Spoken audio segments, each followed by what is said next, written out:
حضرت علی ہجویری کے حالات میں ذکر ہے کہ رائے راجو جوگی نے جس طرح اسلام قبول کیا وہ اپنی مثال آپ ہے۔ واقعہ کچھ اس طرح سے ہے کہ روز ایک بوڑھی عورت اس طرف سے گزرتی جہاں حضرت علی ہجویری کا قیام تھا، جس کے سر پر دودھ کا مٹکا ہوتا تھا۔ آپ نے اس عورت کو بلا کر کہا، تم اس دودھ کی قیمت لے لو اور دودھ ہمیں دے دو۔ اس عورت نے جواب دیا کہ یہ دودھ میں نہیں دے سکتی کیونکہ یہ دودھ ہمیں مجبوراً رائے راجو جوگی کو دینا پڑتا ہے۔ اگر نہ دیں تو اس کا یہ اثر ہوتا ہے کہ جانوروں کے تھنوں سے دودھ کی بجائے خون نکلنے لگتا ہے۔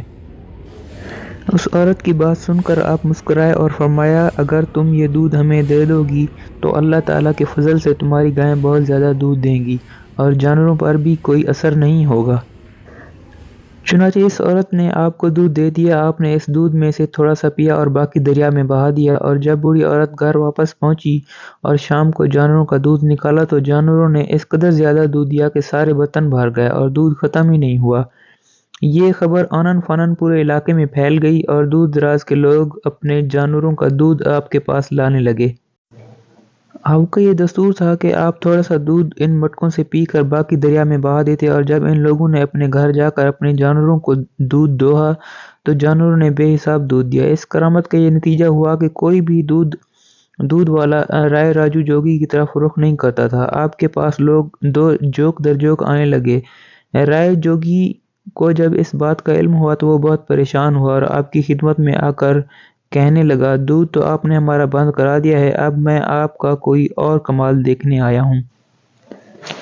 آپ نے فرمایا، میں کوئی جادوگر نہیں کہ تمہیں کمال دکھاؤں، میں ایک عاجز اور مجبور انسان ہوں، باقی اگر تم میں کمال ہے تو دکھاؤ۔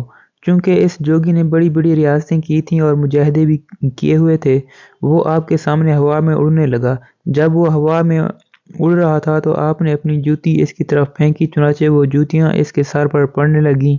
جب حق کے سامنے باطل کی کوئی پیش نہ کی گئی تو اس نے آپ کی خدمت میں حاضر ہو کر معافی مانگ لی اور اسلام قبول کیا اور آپ کے دست حق پر بیعت ہوئے۔ اس بیعت کے بعد آپ اس کی باطنی اور روحانی اصلاح فرماتے رہے۔ قبول اسلام اور علی ہجویری رحمۃ اللہ علیہ سے تربیت پانے کے بعد رائے راجو جوگی تاریخ صوفیہ میں حضرت شیخ ہندی رحمۃ اللہ علیہ کے نام سے مشہور ہوئے۔ یہ واقعہ تذکرہ اولیاء پاکستان سے لیا گیا ہے۔ مغلیہ شہزادہ دارا شکوہ اپنی تصنیف سفینۃ الاولیاء میں آپ کی تعمیر کردہ مسجد کا ذکر کرتا ہے، جس کے ساتھ حضرت داتا صاحب کی ایک کرامت بھی وابستہ ہے۔ کہا جاتا ہے کہ داتا علی ہجویری نے لاہور میں رہائش پذیر ہونے کے بعد ایک مسجد تعمیر کرانا شروع کی۔ اس مسجد کی سمت قبلہ رخ نہ ہونے کی وجہ سے وہاں کے علماء نے اعتراض کیا، آپ نے کسی کے اعتراض کا جواب نہیں دیا۔ اس مسجد کی محراب جنوب کی طرف معلوم ہوتی تھی۔ مسجد کی تعمیر کا کام ہوتا رہا۔ جب مسجد بن کر تیار ہو گئی تو آپ نے علماء مشائخ کو بلایا، آپ کی امامت میں نماز ہوئی اور دوران نماز آپ کی برکت سے نمازیوں نے بالمشافہ اپنی آنکھوں سے خانہ کعبہ کی زیارت کی۔ حجابات اٹھ گئے، سب نے دیکھا کہ کعبہ سامنے ہے اور مسجد کی سمت ٹھیک ہے۔ 1000 سال پہلے وقوع پذیر ہونے والے اس واقعے کی یادگار آج بھی داتا دربار میں محفوظ ہے۔ ناظرین، یہ وہی مسجد ہے جو داتا علی ہجویری نے بنوائی تھی اور بعد میں اس کی تعمیر و توسیع کا کام کیا گیا۔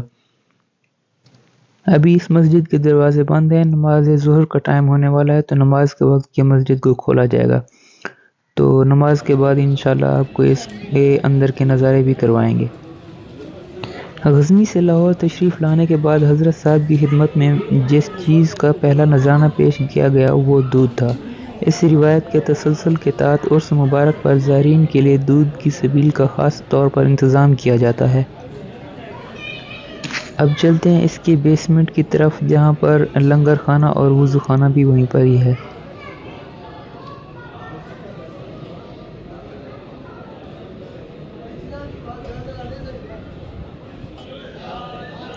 داتا دربار میں لنگر کا وسیع و عریض انتظام بھی موجود ہے۔ یہاں آنے والوں کو روزانہ 3 وقت لنگر میسر ہے۔ روزانہ تقریباً 7500 زائرین لنگر سے مستفید ہوتے ہیں۔ حضرت داتا علی ہجویری کی ایک مشہور کرامت اور بھی ہے۔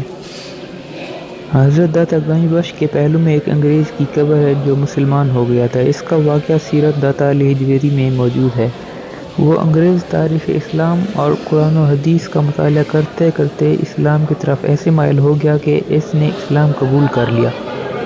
قبول اسلام کے بعد تاریخ اسلام اور اسلامی واقعات کا مطالعہ کیا تو اس کے ذہن میں ایک سوال نے جنم لیا۔ وہ لوگوں سے پوچھتا رہتا تھا کہ جب حضرت سلیمان علیہ السلام نے اپنے دور میں اپنے امیتوں سے فرمایا تھا کہ تخت بلقیس کو میرے پاس لایا جائے، تو حضرت آصف بن برقیہ نے اتنا بڑا تخت جس کا تفاسیر میں ذکر آتا ہے 80 گز چوڑا اور 80 گز لمبا، ہزاروں میل کی دوری سے کیسے ایک لمحے میں آپ کی بارگاہ میں پیش کر دیا۔ لوگوں کے پاس اس کا جواب نہیں تھا۔ اس جواب کی تلاش میں وہ انگریز اپنے دوستوں کے ساتھ لاہور کی سیر کو آیا۔ وہ سیر کرتے کرتے داتا صاحب کے مزار سے گزرا۔ مزار سے گزرتے ہوئے اسے پیاری خوشبو محسوس ہوئی تو اس نے دوستوں سے پوچھا یہ کس کا مزار ہے؟ تو دوستوں نے بتایا کہ داتا علی حجویری کا مزار ہے۔ اس نے کہا رکو، مجھے یہاں بہت اچھی خوشبو آ رہی ہے۔ سیڑھیاں چڑھتے ہوئے دربار اقدس کے قریب آئے تو سامنے ایک حسین و جمیل نورانی چہرے والا بزرگ سفید لباس پہنے ہوئے موجود ہیں۔ جب وہ ان کے قریب گیا تو بزرگ نے اسے اپنے سینے سے لگایا اور اپنے پاس بٹھا لیا اور فرمایا کہ کیا پیو گے؟ کیا خدمت کروں تمہاری، ٹھنڈا پیو گے یا گرم؟ انگریز چونکہ ٹھنڈے علاقے کا رہنے والا تھا، اس نے کہا گرم پیوں گا۔ جیسے ہی اس نے کہا تو بزرگ نے اپنا ہاتھ ہوا میں بلند کیا اور ایک تازہ چائے کا کپ انگریز کے سامنے رکھ دیا اور فرمایا ایسے آتا ہے تخت بلقیس جیسے یہ کپ یہاں آ گیا۔ اس انگریز نے جب کپ کو دیکھا تو بے ہوش ہو کر گر پڑا۔ اس کے دوست اسے دور سے دیکھ رہے تھے۔ جب انہوں نے اسے گرتے ہوئے دیکھا تو بھاگتے ہوئے اس کے پاس آئے اور اسے ہوش دلایا۔ جب انگریز کو ہوش آیا تو اس نے یہ سوال کیا کہ وہ بابا جی کہاں ہیں جو یہاں موجود تھے؟ دوستوں نے کہا کون بابا جی؟ یہاں تو کوئی بابا جی نہیں تھے۔ اس انگریز نے کہا یہ کپ دیکھ رہے ہو، یہ کپ میرے لندن کے گھر کا کپ ہے، یہ میرے کچن میں پڑا ہوتا ہے۔ اس بابا جی نے میرے لندن کے گھر سے چائے کا کپ لا کر میرے سامنے رکھ دیا اور فرمایا اسے ایسے آتا ہے تخت بلقیس جیسے یہ کپ تمہارے گھر سے آیا ہے۔ ناظرین، وہ بزرگ داتا علی حجویری تھے۔ داتا علی حجویری کی یہ کرامت دیکھ کر وہ انگریز ان کا مرید ہو گیا اور داتا صاحب کے پہلو میں آج بھی اس انگریز کی قبر موجود ہے۔ اس انگریز کا نام فاروق احمد لینارڈ ہے جو کہ 13 فروری 1945 کو اس دنیا فانی سے کوچ کر گئے تھے۔ یہ مسجد کے اندرونی نظارے ہیں جی۔ مسجد اور مزار کے مختلف حصوں میں فن خطاطی کا خصوصی اہتمام بھی نظر آتا ہے۔ مسجد کی توسیع تاریخ کے مختلف ادوار میں ہوتی رہی، البتہ موجودہ مسجد دربار سے متصل صحن اور بیسمنٹ کا ترقیاتی کام 80 کی دہائی میں ہوا۔ مسجد کے ڈیزائن کے لیے باقاعدہ مقابلہ کروایا گیا جس میں ملک کے پاکستان کے نامور فن کے ماہرین نے حصہ لیا۔ نئے ڈیزائن کا انتخاب اس وقت کے صدر ضیاء الحق نے کیا۔ جب مسجد کی تعمیر کا کام جاری تھا تو انگریز فاروق احمد لینارڈ کی قبر ظاہر ہو گئی۔ 50 سال گزر جانے کے باوجود جسم صحیح سلامت تھا، چنانچہ آپ کی از سر نو تدفین کا اہتمام ہوا۔ حضرت داتا صاحب کی عرس کی تقاریب ہر سال 18، 19، 20 صفر کو منعقد ہوتی ہے۔ دنیا سے لاکھوں عقیدت مند عرس کی تقریب میں شرکت کرتے ہیں۔ اگر آپ کو یہ ولاگ پسند آیا ہے تو لائک اور شیئر ضرور کریں۔ اپنا اور اپنے اس چینل کا خیال رکھیں۔ اللہ حافظ۔